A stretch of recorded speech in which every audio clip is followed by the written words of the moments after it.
Hello, Aquarius. My name is Missy, and I'm here to read some astro charms for the month of September. What we're going to do is get some general messages from our Mother Mary Oracle and the Housewives Tarot, and then we'll move on to our charms, which I will read the same way that I would a transit chart. So we're going to have some astrology mixed in. Let me go ahead and give the cards a good shuffle before we get into the reading. So these readings are meant to be timeless and general in nature. If the details fit for your situation, the reading is meant for you. However, if they do not, please do not try to force it. That will do more harm than good and is definitely not my intention. I am not a doctor, lawyer, or accountant, so if you need advice in any of those areas, please consult a professional. Also, please don't do anything simply because I suggest it in one of these readings. You are an adult who has responsibility for your own life. Please use that to your advantage. All right. So let's go ahead and Our Lady of Blessings Bestowed. I think you're like the fourth sign that has had that card. So there's a lot of blessings coming in for people in September. And by the way, if you happen to know your moon and rising, you may want to watch for those as well. Watch some of the other videos, I should say, for those signs. We have the song Asking for It, Shine Down. Oh, interesting.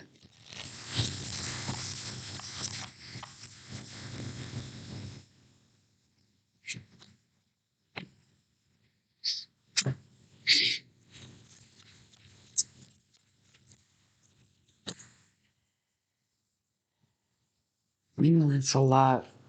3, 4, 5. All right, we're going to go for it. It's 6, but that's quite a bit. We've got the 6 of Pentacles now on the bottom of the deck. So the 6 of Pentacles is about like receiving fair compensation or equality, right? It's generosity, charity.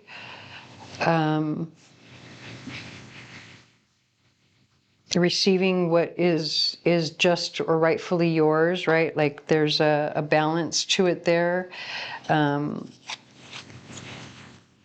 right, so we have the 8 of Pentacles, the Lovers, Chariot, Page of Swords,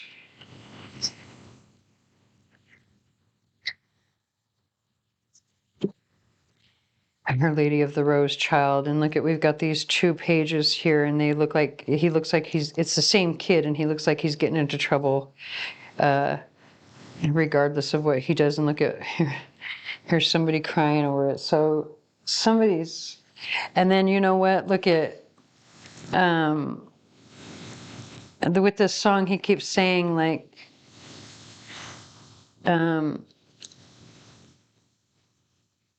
it's like when they're saying you're asking for it, like you're asking for the trouble that you're getting. Take it however it resonates. Because look at over here. This is talking about like with the 8 of Pentacles, this is like really putting in a lot of hard work. Practicing your craft, right? So that you can become an expert at the work that you're doing, right? You're putting in a lot of work basically here. But with the Lovers, it's like there's some, especially because I read the cards intuitively before I read the actual meaning of the cards. So the Lovers, typically it's about a decision that is made or a relationship, right? But if it's a decision and you're looking at the imagery on this card, they drove off a cliff, they're getting ready to, plunge into the ocean. And if they're stuck in that car, which obviously there's no top to it, they can swim away if they're quick enough, right? Because you never know what can happen once you crash in that ocean. The car might fall on top of them, trapping them in there, and then they would drown, right? Like, so there's some sort of risk already being shown with this Lovers card, but then you come over here to the Chariot, we see another car in the Chariot, and we see risk and gain. 2 of the words that are on these hands that the women have just purchased at the grocery store. Like they went on a trip together, right? So there's some sort of collaboration with someone who's very immature, possibly a child because of this Our Lady of the Rose child. Like probably there's something going on with a child that's got you in your feelings. You're feeling either rejected, left out, like you're losing in some way, maybe because this child is jacking stuff up or something. I don't know. Again, just take it however it resonates, but it looks like they're causing problems. Whoever this person is, they're causing, destruction, which, causes you, it causes a loss. So there's risk as well as gain. I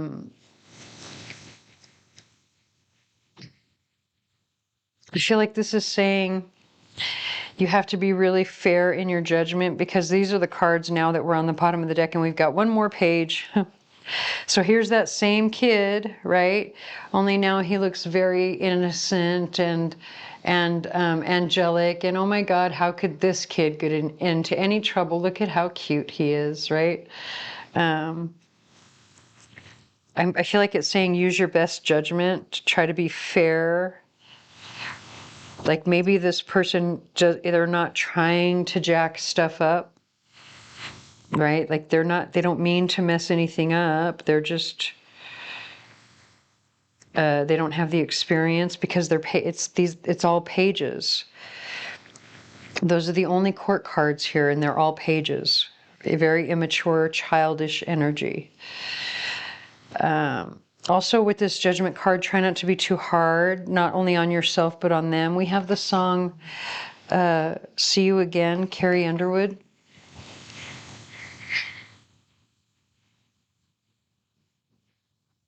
Yeah, try not to be too hard on yourself or others. In fact, I'm going to put that card, I'm going to put these into a little pile. I'm going to put this card on the top, and then I'm going to talk about the Hierophant, which is left. Oh, the Hierophant, the Empress, and then the Hermit. And then Justice. Geez, all major arcana on the bottom of the deck. But so remember when I was saying, like, try not to be too hard on yourself and others? Like, you don't want to punish this person.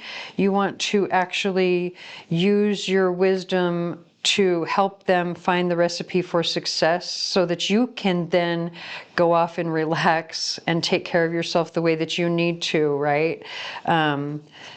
So again, take that however it resonates. But yeah, we're going to put these over here. We're going to get some charms. If the charms fall in the very center of our board, that is something that either requires your immediate attention.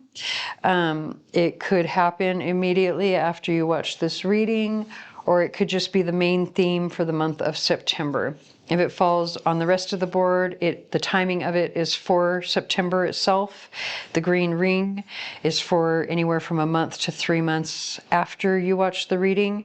Anything that falls on the table could be 3 months to 1 year from the time you watch the reading. And if it falls on either one of these here, it is a special message attached to those cards.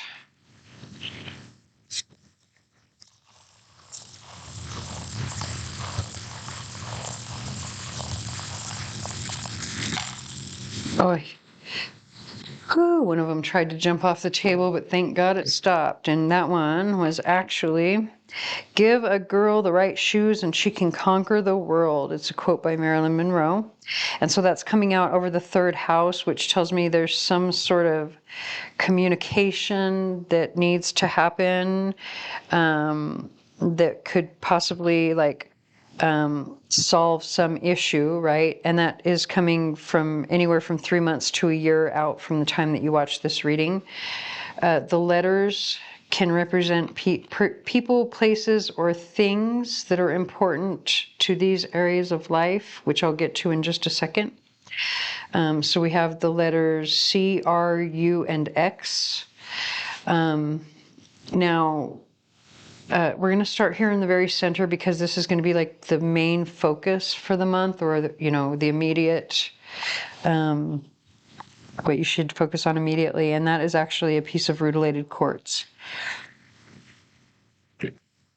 Hold on, let's see what this song is. Only by Imagine Dragons. So anyway, rutilated quartz talks about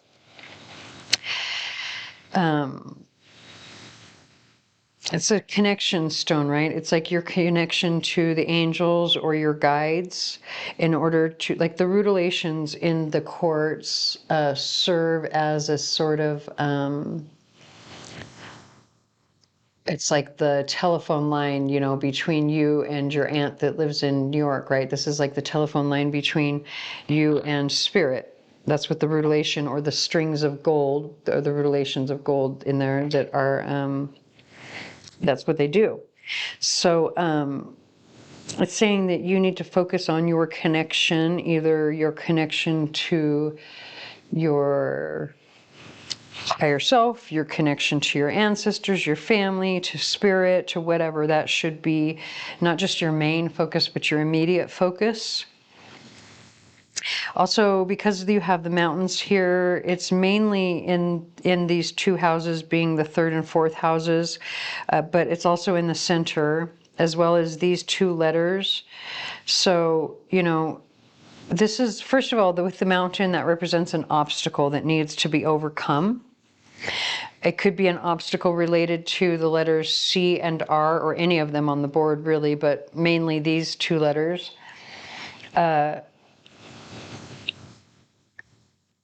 Or it could just be that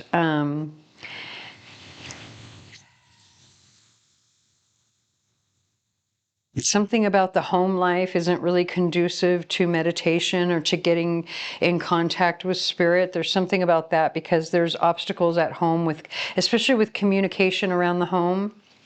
Probably very fiery communication, because this is fire and earth here, and that's the obstacle. So there could be like very fiery, passionate, stubborn energy around the house that is, maybe it's even chaotic, a lot of like coming and going, because there's the fire energy, right? Always moving. That's what Aries energy is. Aries energy is kind of always on the go. So, like the chaos could prevent you from actually meditating, but you really need to, especially with this rose quartz here.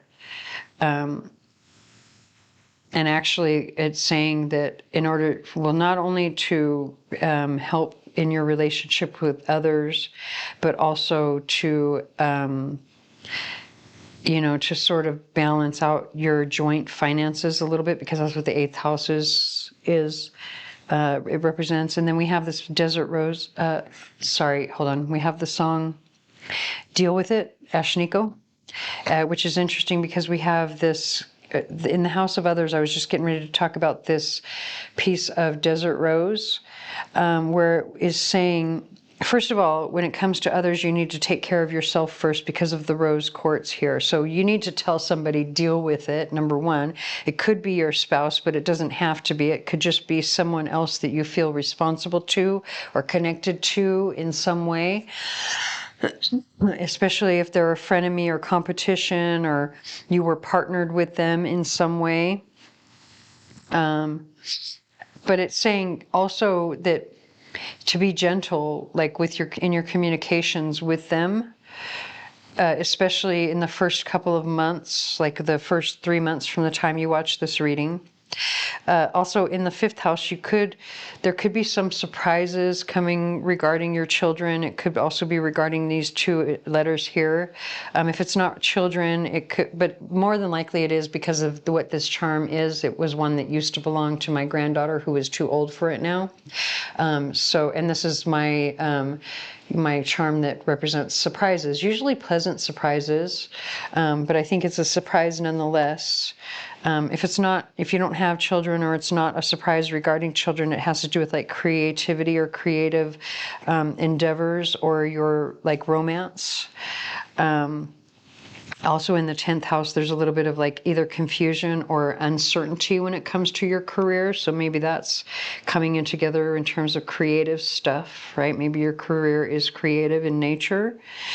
And then coming over here, we have the X coming out over the house of your social circle and your the things that are hidden or hopes and dreams, right? So either the letter X is important here or your X is going to be important, meaning maybe they come in out of nowhere, like you don't see them coming, but they come in out of nowhere is kind of how this feels to me, but it doesn't have to be like that for everybody, right? Like not everybody is going to have an X pop up out of the blue.